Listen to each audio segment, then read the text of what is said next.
Hello student, स्वागत है आप सभी का एक बार फिर से हमारे इस ऑफिशियल यूट्यूब चैनल में जिसका नाम है सोल सॉल्यूशन। मैं चंदन कुमार हाजिर हूँ आप सभी के सामने अपनी एक और नई वीडियो के साथ। सो गाइस, अपनी जो वर्ल्ड हिस्ट्री की सीरीज़ चल रही थी उसका आज हम एक और इम्पॉर्टेंट टॉपिक करने वाले हैं जिसका नाम है पेरिस शांति सम्मेलन। ये आप सभी जानते हैं कि अब तक हमने अपनी 3 इम्पॉर्टेंट वीडियो कवर अप कर ली है, जिसमें फर्स्ट वर्ल्ड वॉर, इसके बाद में फर्स्ट वर्ल्ड वॉर के क्या परिणाम रहे, क्या कारण रहे, इसके साथ ही साथ हमने वर्साई की जो संधि थी उसको भी कवर अप कर लिया। और उसी क्रम में आज हम आगे बढ़ते हुए आज हम बात करने वाले हैं पेरिस शांति सम्मेलन, जो कि 1919 में युद्ध खत्म होने के बाद युद्ध के उपरांत आयोजित किया गया। तो आज की इस नई वीडियो में हम किस किस बारे में बात करने वाले हैं ये आप सिंपली इसके बारे में आप देख सकते हो। ये एक छोटा सा मैंने आप लोगों के लिए टेबल टाइप का बनाया है। इसके अंदर सबसे पहले हम ये जानेंगे कि पेरिस शांति सम्मेलन के क्या उद्देश्य थे, पेरिस शांति सम्मेलन जो है उसकी क्या प्रस्तावना थी, और साथ ही साथ हम ये भी जानेंगे पेरिस शांति सम्मेलन जो ये बुलाया गया तो इसका बैकग्राउंड क्या था, कैसे इसकी पृष्ठभूमि तैयार हुई। तो इसके साथ साथ हम अगर और भी देखें तो इस जो पेरिस शांति सम्मेलन में किन महत्वपूर्ण शासकों ने या फिर किन महत्वपूर्ण नेताओं ने भूमिका। सो गाइस, मैंने आप लोगों के लिए यहाँ पर जो प्रथम विश्व युद्ध के बाद में पेरिस शांति सम्मेलन में जिन महत्वपूर्ण नेताओं ने महत्वपूर्ण भूमिका निभाई उनके बारे में भी हम बात करेंगे, क्योंकि कहीं ना कहीं इनका चरित्र भी इस पूरे के पूरे पेरिस शांति सम्मेलन को इफेक्ट करने वाला है। सबसे पहले हमने यहाँ पर बात करी है अमेरिका के जो राष्ट्रपति थे वुडरो विल्सन, जिनका सन 1913 से लेकर 1921 तक था। इसके बाद में जो फ्रांस के प्रधानमंत्री थे जिनका नाम था क्लीमेंचू, जिनका जो टाइम पीरियड है 1917 से लेकर 1920 तक रहा। ब्रिटेन के जो प्रधानमंत्री थे जिनका नाम था लॉयड जॉर्ज, ये 1916 से लेकर 1922 तक ब्रिटेन के प्रधानमंत्री रहे। और इसके बाद में इटली के जो प्रधानमंत्री हैं जिसका नाम था आर्लेंडो, और इसके बाद में इनका जो टाइम पीरियड में बात करूं तो 1917 से लेकर 1922 तक। इसके साथ साथ जो जापान के प्रतिनिधि थे जिनका नाम था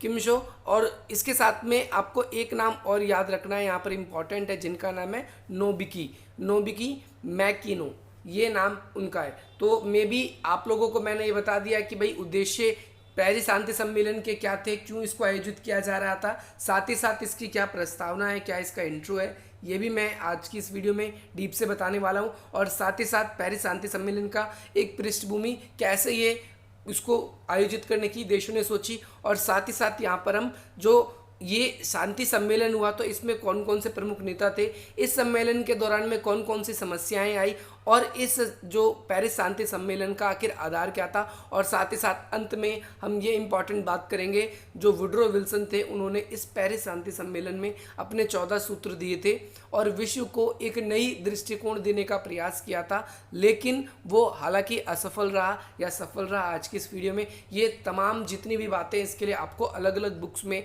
अलग अलग चीज़ों को पढ़ने की आवश्यकता नहीं है। अगर आप अपने ग्रेजुएशन के एग्ज़ाम्स की तैयारी कर रहे हो या फिर आप लोग अपने पोस्ट ग्रेजुएशन के एग्ज़ाम्स की तैयारी कर रहे हो या फिर आप सिविल सेवा एग्ज़ाम्स की तैयारी कर रहे हो, तो ये वीडियो बिल्कुल आप ही के लिए है और मोस्ट इंपॉर्टेंट वीडियो रहने वाली है। तो चलिए गाइस, ज़्यादा देर न करते हुए आज की अपनी इस वीडियो को अब हम स्टार्ट करते हैं। सो गाइस, सबसे पहले हम बात करने वाले हैं प्रस्तावना की पेरिस शांति सम्मेलन की।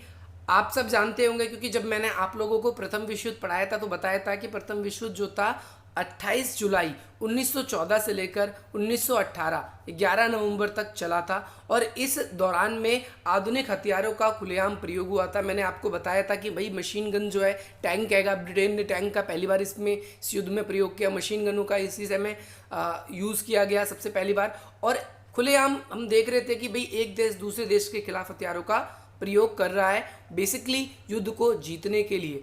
इसमें बड़े पैमाने पर जनधन की समस्या हो रही थी, मतलब बड़े पैमाने पर जो है पैसा खर्च किया जा रहा था सिर्फ और सिर्फ किस लिए, ताकि वो युद्ध जीत सके।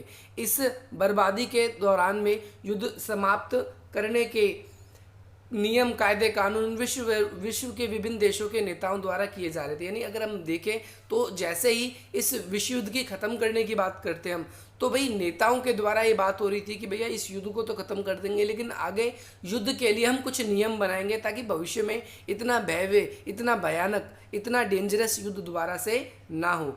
साथ ही साथ आपको ये ध्यान रखना है कि भाई 1914 में जो ये धुरी राष्ट्र है इसे केंद्रीय राष्ट्र आपको नाम याद रखना है कि 1918 में जो धुरी राष्ट्र है ये पराजित हुआ, आपको मैंने बताया भी है फर्स्ट वर्ल्ड वॉर में, और पराजित हुआ तो मित्र राष्ट्र की जीत हुई। जब मित्र राष्ट्र की जीत होती है तो इसके पश्चात 1919 में क्या हुआ कि युद्ध उपरांत व्यवस्था जो पहले की व्यवस्था थी या उससे भी अच्छी व्यवस्था कायम करना चाहते थे ये, ताकि दोबारा से कभी ऐसा युद्ध ना हो। इसके लिए फ्रांस की राजधानी जो पेरिस है वहाँ पर इस सम्मेलन को आयोजित किया गया, इसीलिए इसका नाम क्या पड़ गया, पेरिस शांति सम्मेलन। और साथ ही साथ इस सम्मेलन में विभिन्न जो पराजित देशों के साथ में अलग अलग संधियां की गई। लास्ट वीडियो में जब मैंने आपको वर्साई की संधि पढ़ाई थी तो उसमें मैंने आप लोगों को दिखाया था कि 5 इंपॉर्टेंट संधियां थी जो इसी पेरिस शांति सम्मेलन के दौरान में तैयार की गई थी, और जो आपके एग्जाम में सबसे इंपॉर्टेंट है वो है पेरिस शांति सम्मेलन, आपको उसको तैयार करना है। आप इसके अंदर हम देखेंगे अब और भी चीज़ें, पेरिस शांति सम्मेलन का हम और डीप से बारे में अध्ययन करने का प्रयास करेंगे। हालांकि आप लोगों को इंट्रो मिल गया होगा इस पेरिस शांति सम्मेलन का, आशा करता हूँ। इसके बाद में नीचे अब इसकी पृष्ठभूमि के बारे में बात करेंगे, हम इसका पूरा बैकग्राउंड, कैसे ये पेरिस शांति सम्मेलन की बात हुई, कैसे इसको ऑर्गेनाइज करने की बात हुई, इसके बारे में। तो हम सभी जानते हैं कि भाई साम्राज्यवाद और उपनिवेशवाद, मैंने आपको बताया था एक सिक्के के 2 पहलू होते हैं। और यहाँ पर हमने देखा इससे पहले जो साम्राज्यवाद था वो प्रथम विश्व युद्ध के लिए बहुत ज़्यादा उत्तरदायी रहा। साथ ही साथ जो गुप्त संधियाँ रही, हथियारों की होड़ रही, औद्योगिक क्रांति की बात रही, इसके परिणाम स्वरूप, और साथ ही साथ हम देखें तो जो समाचार पत्रों की नकारात्मक भूमिका थी, छोटी छोटी खबरों को मिर्च मसाला लगाकर सिर्फ अपनी टीआरपी के कारण, अपनी टीआरपी को बढ़ाने के लिए बड़ा चढ़ा कर दिखाया गया और देशों के संबंधों को लगातार खराब किया गया। और अंत में आग में घी डालने का काम किसने किया, जो ऑस्ट्रिया के जो राजकुमार और उनकी जो पत्नी थी उनके सेराजेवो में जो उनकी हत्या कर दी गई। और साथ ही साथ हम क्या देखते हैं यहाँ पर कि प्रथम विश्व युद्ध की इसी कारण से शुरुआत हो जाती है, प्रथम विश्व युद्ध का जन्म हो जाता है। इस युद्ध में जो मित्र राष्ट्र थे, बेसिकली 3 याद आपको रखने हैं मित्र राष्ट्र के अंदर देश, ज़्यादा इंपॉर्टेंट है, इंग्लैंड, फ्रांस, रशिया, इसके बाद अमेरिका और जापान भी इसी के थे। और इसी के साथ में आपको ये भी याद रखना है कि इसके ही अन्य सहयोग के कारण जो धुरी राष्ट्र थे इसमें 3 देश इंपॉर्टेंट थे, Germany, Italy, Austria Hungary, Ottoman साम्राज्य, आप ये नाम भी इसके अंदर याद रखेंगे। साथ ही साथ हम देखेंगे कि ये पराजित हो गए थे। हालांकि इटली बाद में युद्ध के दौरान, पहले तो वो जर्मनी, इटली, ऑस्ट्रिया जो था इसके साथ में था, लेकिन युद्ध के दौरान में इसने देखा जबकि दूसरी ओर पलड़ा भारी हो रहा है तो इटली ने तुरंत इनका गुट छोड़कर दूसरे गुट में, दूसरे अलायंस में शामिल होने का फैसला लिया। और जो इटली है वो आगे चल के युद्ध में मित्र राष्ट्र के अंदर शामिल हो जाता है। अब आपको ये भी पता चल गया होगा कि भाई इटली कैसे मित्र राष्ट्र में शामिल हुआ। और युद्ध के पश्चात विश्व में शांति व्यवस्था को बनाए रखने के लिए मित्र राष्ट्रों द्वारा धुरी राष्ट्र से बदला लेने के उद्देश्य से 2 बातें, एक तो शांति स्थापना करनी थी और साथ ही साथ जो जीते हुए देश थे उनका इतना ज़्यादा, उनकी आर्मी मरी थी युद्ध के अंदर, इतना ज़्यादा उनका पैसा बर्बाद हुआ था और उन्होंने सिर्फ और सिर्फ बदले लेने की भावना अपने मन में रखी।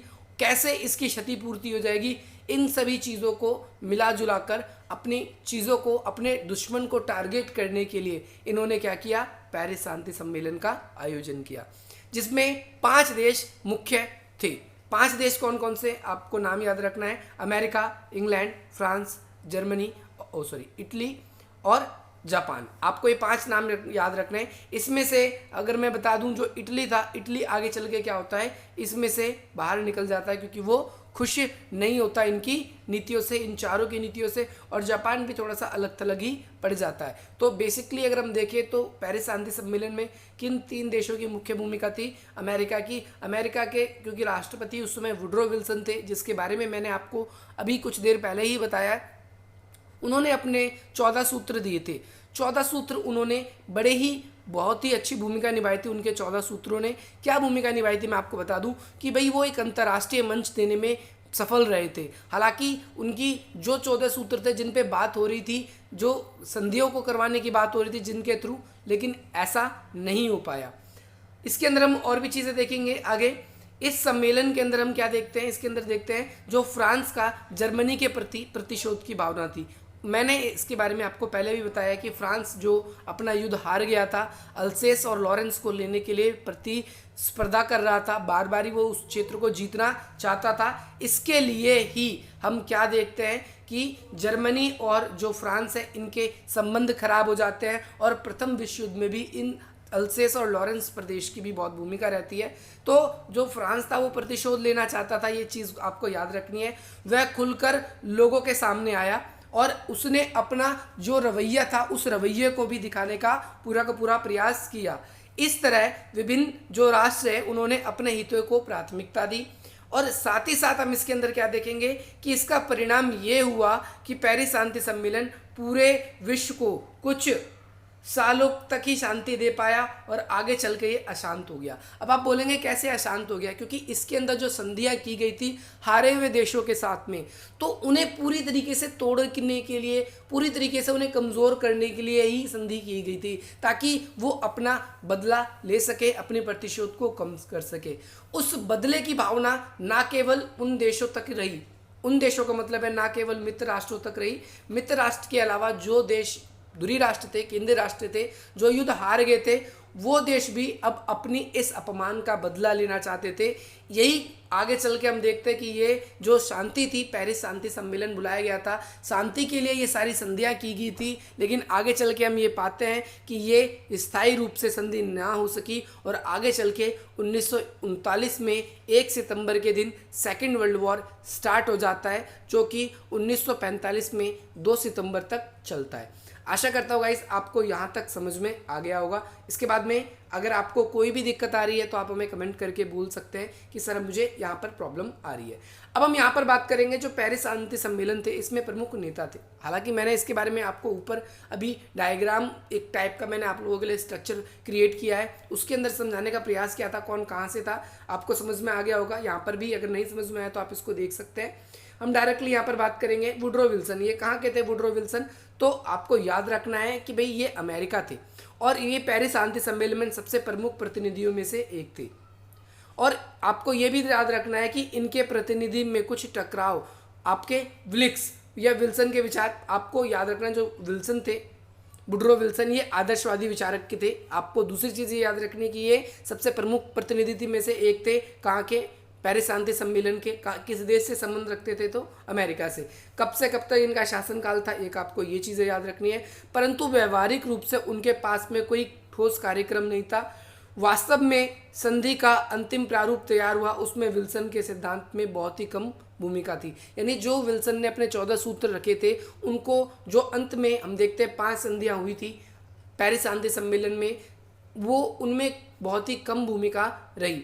साथ ही साथ हम ये देखेंगे कि इसके अंदर जो अन्य भी जो अमेरिका के इसके साथ साथ अमेरिका के अलावा भी बहुत से देश थे जिनकी खास भूमिका रही थी। जैसे इसका नाम, एक नाम आप लोगों के सामने यहाँ पर आया है, लॉयड जॉर्ज एवं आपका क्लीमेंशू के कूटनीतिक चाल के कारण जो विल्सन है वो ठहर ना सके, यानी विल्सन की जो नीतियाँ थी वो ज़्यादा कारगर ना हो सकी। ये कहाँ के थे? ये आपके जो लॉयड जॉर्ज थे ये ब्रिटेन के थे और आपका जो क्लीमेंशू है ये फ्रांस के थे। तो इसके बारे में भी बात अभी नीचे होनी है क्लीमेंशू के बारे में। तो क्लीमेंशू जी का शासनकाल क्या है आप ये देख सकते हैं। ये एक अच्छे, काफ़ी ज़्यादा एक्सपीरियंसिव फ्रांस के प्रतिनिधि थे पेरिस शांति सम्मेलन में शामिल होने वाले, और ये फ्रांस के प्रधानमंत्री भी उस समय के थे और अन्य भी लोग इसके अंदर शामिल होते फ्रांस के, क्योंकि फ्रांस के अंदर ही इस पूरे को आयोजित किया गया था। जो ये पेरिस है ये फ्रांस की राजधानी ही है। आई होप आपको ये पता होगा।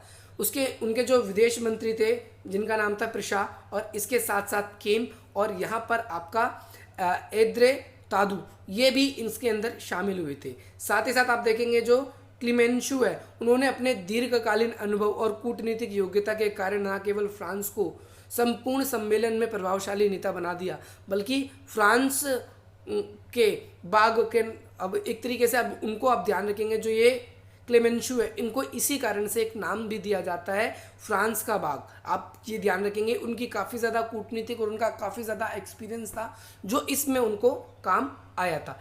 इस धारणा यही धारणा थी कि जर्मनी के प्रति वह समझौते की नीति को बिल्कुल भूल गए थे। वे बिल्कुल बदला लेना चाहते थे, अल्सेस लॉरेंस के क्षेत्र को प्राप्त करना चाहते थे। युद्ध के अंदर जो भी उनकी सेना आर्मी को नुकसान पहुंचा उसका वो पूरा का पूरा बदला लेना चाहते थे। इसके विल्सन के जो 14 सूत्र थे उनके विषय में व्यंग करते हुए कहा कि जो भगवान है, इन्होंने किसने, जो आपके क्लीमेंशु है, इन्होंने ही कहा कि भाई ईश्वर ने भी कहा है कि बस 10 आज्ञाओं का पालन करो, वो उससे संतुष्ट हो गए। लेकिन विल्सन जी ने तो क्या किए, ये तो 14 सूत्र कर दिए। तो ये व्यंग करते हुए उन्होंने क्या की थी, पेरिस शांति सम्मेलन में ये टिप्पणी की थी उन्होंने। स्वयं अमेरिका के जो विदेश मंत्री थे जिनका नाम था लॉसिंग, उन्होंने लिखा था कि यह शांति सम्मेलन पर छाया रहा। अब एक तरीके से आप देखेंगे कि वो महान नेताओं के सभी उसमें आवश्यक गुण थे। और किसकी बात हो रही है यहाँ पर, क्लेमेंशो की बात हो रही है, जिसके बारे में कि वो एक महान नेता थे और उनमें वो सारे गुण थे जो एक होने चाहिए। और पेरिस शांति सम्मेलन के वो एक तरीके से सभापति भी थे। सभापति का मतलब आप सभी जानते होंगे, भली बात अध्यक्ष। इसके साथ साथ जो ब्रिटेन के प्रधानमंत्री थे और ब्रिटेन के जो प्रतिनिधि थे जो कि लॉर्ड जॉर्ज नाम था इनका, और इसके साथ साथ अन्य भी इसके अंदर सदस्य थे जिनका नाम था वॉल्फेयर, बॉनर लॉ और आपका बर्नस, ये थे। लॉयड जो थे वो दूरगामी सोच के थे और पेरिस शांति सम्मेलन में इनकी सफलता का यही कारण था इनको, क्योंकि इनकी सोच जो थी दूरगामी सोच थी और अपने समस्याओं का समाधान करने में वे विशेष भूमिका निभाते थे। उनकी सलाह हमेशा जो थी लोगों को फायदेमंद रहती थी और लोग उसको मानते भी थे।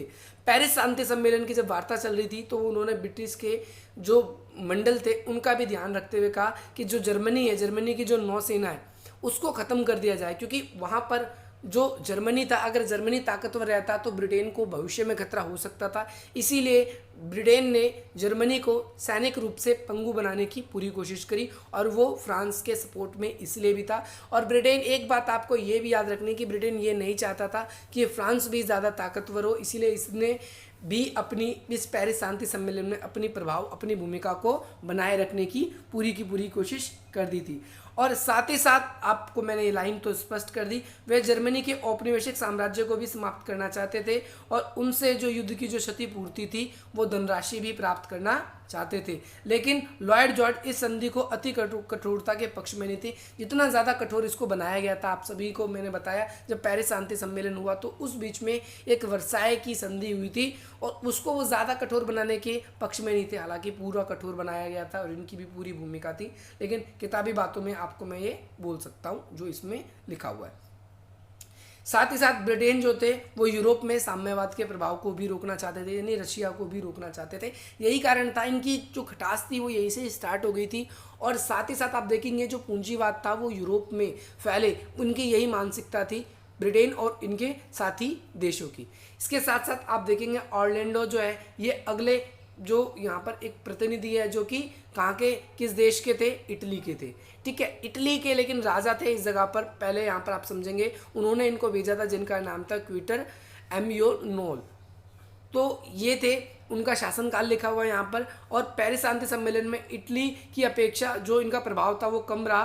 क्यों? क्योंकि इसका एक कारण ये था कि इटली प्रतिनिधि मंडल में युद्ध के अंदर हम पहले देखते हैं, पहले जर्मनी की ओर से लड़ रहा था लेकिन बाद में इसने अपना क्या कर लिया था, रुख तो बदल लिया था। इसी कारण से इसकी जो भूमिका थी वो कम रही और अपने स्वार्थों को उसने ज़्यादा ध्यान दिया था। अपने स्वार्थों की पूर्ति ना होने के कारण आगे चल के हम ये देखेंगे उसके साथ जो वादे थे, जो बात कही गई थी कि भैया आप हमारे साथ शामिल हो जाओ, जो मित्र राष्ट्र ने इटली को लालच दिया था, उस लालच को ध्यान में रखते हुए इटली ने छोड़ भी दिया था केंद्रीय राष्ट्रों का साथ। लेकिन हम क्या पाते हैं, हम ये पाते हैं कि उसके साथ जो वादे किए गए, जो संधि के अनुसार में उसे क्या रखा, उसकी मांग के पीछे वो अड़ा रहा। लेकिन जो विल्सन थे उससे नाखुश थे और आगे चल के हम ये सम्मेलन देखेंगे वो छोड़कर चले जाते हैं।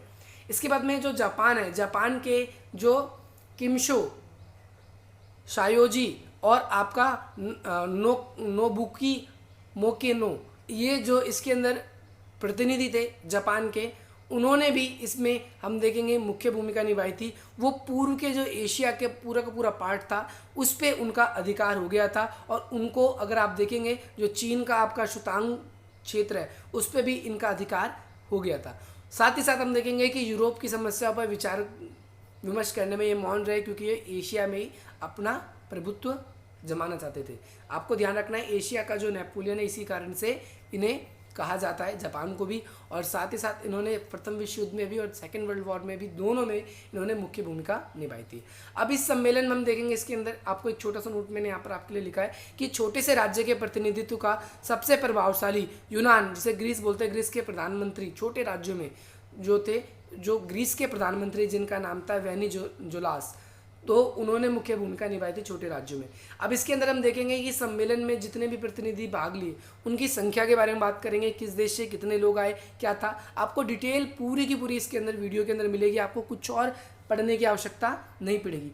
पेरिस शांति सम्मेलन का प्रथम जो अधिवेशन है, आप देखेंगे कि व्यवस्था मित्र राष्ट्रों की सर्वोच्च जो युद्ध परिषद है उसके द्वारा किया गया था, जिन्होंने हम देखेंगे कि यहाँ पर जिन्होंने अन्य बातों के साथ साथ ये भी निश्चित किया कि सम्मेलन में प्रत्येक राज्य के कितने प्रतिनिधि होंगे, यानी जो मित्र राष्ट्र की एक तरीके से उच्च सुरक्षा परिषद थी उसने ही इस बात को तय किया कि किस स्टेट से कितने मेंबर आएंगे, किस स्टेट से कितने नहीं। तो हम देखेंगे तो टोटल इसके अंदर 70 प्रतिनिधि थे।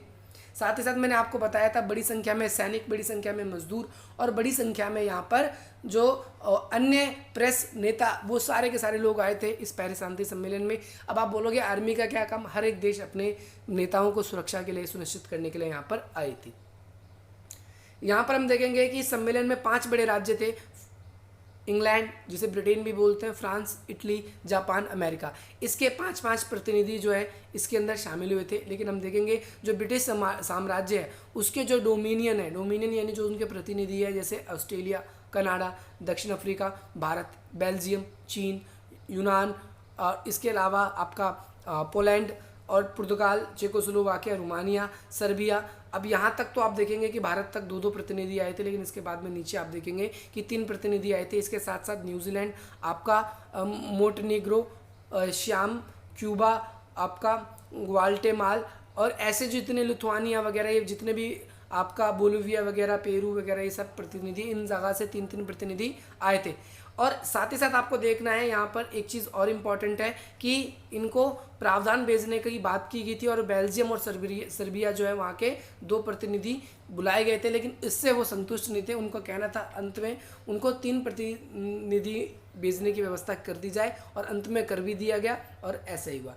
आगे चल के हमने देखा कि भाई जो प्रथम अधिवेशन था पेरिस शांति सम्मेलन का, वो 18 जनवरी 1919 को हुआ, और प्रथम पूर्ण अधिवेशन का उद्घाटन फ्रांस के जो राष्ट्रपति थे जिनका नाम था पाइनकर नाम था, उनके द्वारा किया गया था। उन्होंने अपने भाषण में पाइनकर ने अन्य बातों के अलावा इस बात पर गौर दिया कि विश्व की व्यवस्था, जो विश्व की जो भविष्य है, विश्व का जो फ्यूचर है वो आपके हाथ में है। और साथ ही साथ तत्पश्चात जो आपके क्लीमेंशु है, उन्होंने सर्वसम्मति से सम्मेलन को सभापति बनाया गया, सबकी अनुमति से, सबकी इच्छा से बनाया गया। साथ ही साथ हम इसके अंदर ये देखेंगे इस संधि की रूपरेखा तैयार करने का जो पूरा का पूरा काम है वो कुशलता से नहीं किया जा सकता था। और इसके साथ साथ हम देखेंगे कई शांति परिषद बनाई गई, 10-10 सदस्यों की, 4-4 सदस्यों की आगे चल के, ताकि वो अच्छी तरीके से इस पूरी की पूरी संधि व्यवस्था को देख सके। इसके अंदर हम देखेंगे कि मुख्यतः हम देखेंगे कि ये समिति जो थी संधि से संबंधित विभिन्न अनावश्यक जो आवश्यक कार्य थे उसको भी कर रही थी। साथ ही साथ क्या है कि लगभग 58 कमीशन और समितियां बनाई गई थी आयोग को पूरा करने के लिए, और साथ ही साथ राष्ट्र की जो क्षतिपूर्ति है उसको पूरा करने की भी बात उसमें हुई थी कि भाई युद्ध के अंदर जितने भी देशों को नुकसान हुआ है उन सभी देशों को कैसे भरपाई किया जा सके, इसके बारे में भी बात आई। इसके साथ साथ इस सम्मेलन के अंदर क्या क्या समस्याएं आई इसके बारे में भी बात करेंगे हम। तो हम सब देखेंगे कि सबसे बड़ी समस्या तो ये थी कि समझौते की एक ऐसी रूपरेखा तैयार करना जो महाशक्ति और अन्य सहयोगी सबके बीच में समन्वय बनाए रखे, ये सबसे बड़ी प्रॉब्लम थी। और साथ ही साथ हम देखेंगे कि विश्व में शांति बनाए रखना ये बड़ी प्रॉब्लम थी, और यूरोपीय समाज में आर्थिक व्यवस्था, सामाजिक व्यवस्था को नए आधार पर लाना। साथ ही साथ मध्य और पूर्वी यूरोप में लाखों भूखे परिवार थे, उनकी व्यवस्था के लिए भी सुनिश्चित करना, क्योंकि युद्ध के कारण बहुत से परिवार थे, चाहे युद्ध जीतने वाले थे या युद्ध हारने वाले थे, बहुत से लोग अनाथ हुए थे, बहुत से परिवार उजड़ गए थे, बहुत से लोगों को अपना आवास छोड़ना पड़ा था, क्योंकि देशों की जो बाउंड्रीज थी उसमें भी फेरबदल किया गया था। तो ये सारी चीज़ें हम इसके अंदर देखते हैं। साथ ही साथ हम यहाँ पर देखते हैं जो आपका अंत में जो विजयी वाली जो सेना है उनको नियंत्रण रखना था और प्रतिशोध की भावना भी थी। तो भाई उसको भी सुनिश्चित करना था कि भाई कैसे हम इस चीज़ को बैलेंस बना के चले, क्योंकि अब देखते हैं अगर ब्रिटेन की बात या फिर फ्रांस की बात, तो भाई वो तो डायरेक्टली एक ही बात करते हैं, भाई हम इनको इतना कमज़ोर कर दें ताकि ये भविष्य में कभी दोबारा युद्ध ना कर सके, इनके द्वारा युद्ध का अपराध किया गया, ये वो फलाना, इस तरीके की बातें इसके अंदर चल रही थी। तो सबसे पहले मतभेद देखेंगे हम इसमें, इसकी कार्यप्रणाली में भी था, क्योंकि इस सम्मेलन के अंदर इतनी समितियां बनाई गई और जब एक समिति कोई कार्य करती, दूसरी समिति जब उसकी जांच करती, तो उसमें बहुत सारी कमियां निकल रही थी, तो इससे विवाद भी उत्पन्न हो जाते थे। तो हम ये देख सकते हैं इसके अंदर। साथ ही साथ आपके जो राष्ट्रपति थे वुडरो विल्सन, उनके प्रकट रूप में किए गए प्रत्यक्ष समझौते के कारण समझौते करने के पक्ष में थे, मतलब हर देश से वो समझौता करना चाहते थे, युद्ध से हारे हुए देश भी और युद्ध के जीते हुए देश भी। और गुप्त संधियों को वो ख़त्म करना चाहते थे, वो नहीं चाहते थे कि अब दोबारा गुप्त संधियाँ हो, जो कि जर्मनी के जो नेता थे बिस्मार्क, जिसने शुरू करी थी, ये ना हो, पर ऐसा वो ना कर सके, ऐसा हो ही नहीं पाया। साथ ही साथ आप देखेंगे कि इस सम्मेलन में जो जितने भी प्रतिनिधि शामिल थे, उनके समक्ष सबसे बड़ी कठिनाइयाँ थी कि भाई मित्र राष्ट्र थे, उनके द्वारा युद्ध कला में की गई गुप्त संधियों के अनुसार जो भी अनावश्यक और ऐसी बातें हैं वुडरो विल्सन की, उसको कैसे बैलेंस किया जाए। यानी अब वो जो अमेरिका, तो वो अलग बात कर रहा था, अमेरिका के जो राष्ट्रपति थे। साथ ही साथ हम देखते हैं कि भाई जो फ्रांस, ब्रिटेन या और भी जो देश है वो अलग चीज़ें चाहते थे, तो उनके बीच में भी बैलेंस बनाना ये काफ़ी ज़्यादा कॉम्प्लिकेटेड रहा। इसके अतिरिक्त जो नेता थे, इन नेता के बीच में भी कई बार समन्वय नहीं हो पाता था, वो एक दूसरे से काफ़ी ज़्यादा चिड़चिड़े हो जाते थे। जैसे सबसे एग्जाम्पल अब देख सकते हो इटली का, इटली ने बीच में ही क्या कर दिया था, इस सम्मेलन को छोड़ दिया था। और अंत में आपको ये निष्कर्ष लिखना है, जो कि मैंने पहले बताया, लेकिन आप अगर यहीं पर ही अपने आंसर को ख़त्म कर रहे हैं, क्योंकि इसके आगे जो शांति का आधार है इसके बारे में मैंने बताया गया है, इसके बारे में बात करेंगे। ये निष्कर्ष जो है इसको एंड में हम ऐड करेंगे इस पूरी की पूरी के अंदर। तो अब यहाँ पर शांति का क्या आधार था, इसके बारे में बात कर दें तो संधि का निर्माण करते समय 3 बड़े राज्य हम देखेंगे। सबसे पहला जो 3 बड़े राज्य थे, इसमें 3 बड़े राज्य थे संधि का निर्माण करते समय। जैसे रूस की घटनाओं को हमेशा याद रखना पड़ेगा, क्योंकि 1919 में रूस के साम्यवाद का प्रभाव बहुत ज़्यादा बढ़ रहा था, तो इसके प्रभाव को रोकना था। साथ ही साथ इसका ये भी था कि भाई फिनलैंड से लेकर पोलैंड और रोमानिया तक पूर्व के जितने भी राज्य हैं उनको बड़ा शक्तिशाली बनाने के विचार होने लगा था, क्योंकि भाई इसको हमें ताकतवर करना पड़ेगा, नहीं तो क्या होगा कि भाई जो यूएसएसआर है, रशिया है, वो इस पर आक्रमण करेगा, इसे लालच देगा, इसे अपने साथ में मिला सकता है। इसीलिए सबसे ज़्यादा ज़रूरी था जो पोलैंड था, पोलैंड को एक अलग से देश बनाया गया, उसे बहुत सारे कुछ उपनिवेश भी दिए गए, यही रीज़न था इसके अंदर। मित्र राष्ट्रों के अंतर्गत आप देखेंगे कि भाई जो अंत में जो 14 सूत्र थे इस संधि का आधार मान लिया गया, परंतु मित्र राज्यों ने इस संधि का निर्माण करते समय युद्ध कला में की गई गुप्त संधियों के अनुसार दिए गए वचनों को पूरा किया गया। यानी इससे पहले जो संधियां हुई थी उन वचनों को भी इन्होंने पूरा करने का काम किया। हालांकि इस बात को पूरी तरीके से प्रोहिबिट किया गया था, बट ये पूरी तरीके से 14 सूत्र को इम्प्लीमेंट नहीं कर पाए। अब अंत में हम ये बात करने वाले, निष्कर्ष से पहले की बात कर रहा हूँ कि जो विल्सन के थे वो 14 सूत्र कौन कौन से थे, कौन कौन से नहीं थे।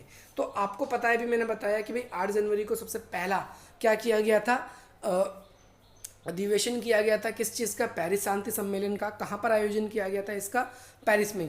तो यहाँ पर हम देखेंगे जो अमेरिका की जो कांग्रेस है उसमें उन्होंने संदेश दिया था और 14 सूत्र रखे थे, जिसके आधार पर न्यायपूर्ण संधि की स्थापना की जा सकती थी। इसकी अब 14 बातें थी, 14 शर्तें थी, उसके बारे में हम एक एक करके बात करेंगे। सबसे पहली बात इन्होंने ये कही थी कि संधियाँ जो है, जितनी भी शांति संधियाँ होगी वो प्रकट रूप में की जाएगी, गुप्त संधियाँ नहीं होगी।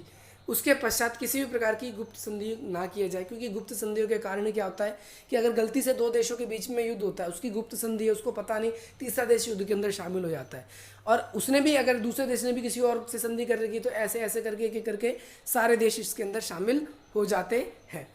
इसके साथ साथ हम देखेंगे कि जो और भी इसके अंदर बातें हैं कि भाई शांति और युद्ध कला में समुद्रों की जो स्वतंत्र है उसको सुनिश्चित करना चाहते थे, लेकिन हम देखेंगे कि वे सबके लिए खुला रखना चाहते थे समुद्रों को, ताकि हर कोई उसका यूज़ कर सके। जैसे आपने देखा था कि भाई कील नहर का अंतर्राष्ट्रीयकरण किया गया था, और तीसरी पॉइंट के बारे में मैं बात करता हूँ तो अंतर्राष्ट्रीय जो व्यापार है उसके संबंध में भी आर्थिक प्रतिबंधों को समाप्त कर दिया गया था, क्योंकि पहले बहुत ज़्यादा टैक्स देने की बात होती थी और इस टैक्स की व्यवस्था को कम करने की बात इन्होंने कही थी।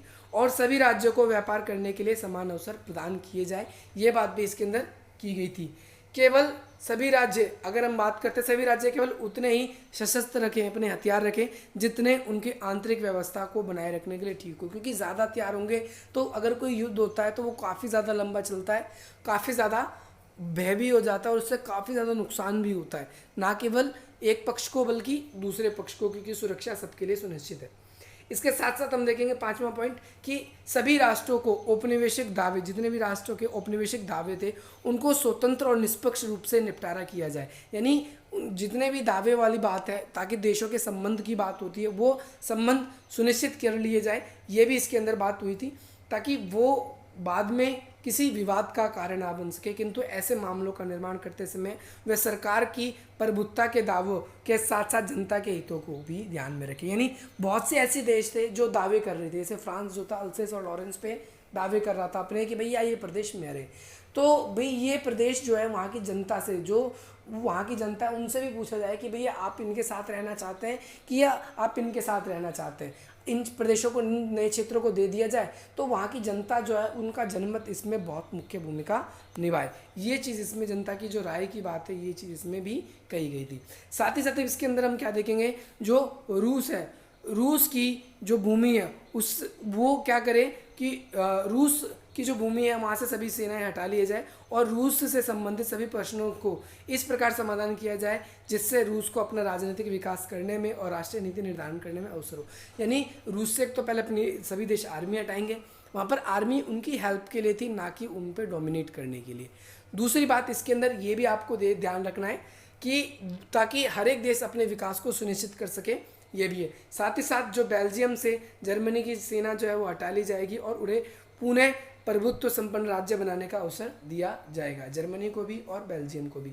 साथ ही साथ संपूर्ण फ्रांस का जो क्षेत्र है इनमें जर्मनी की जो सेना है वो हटा ली जाएगी और आपका अल्सेस और लॉरेंस है वो फ्रांस को लौटा दिए जाएंगे।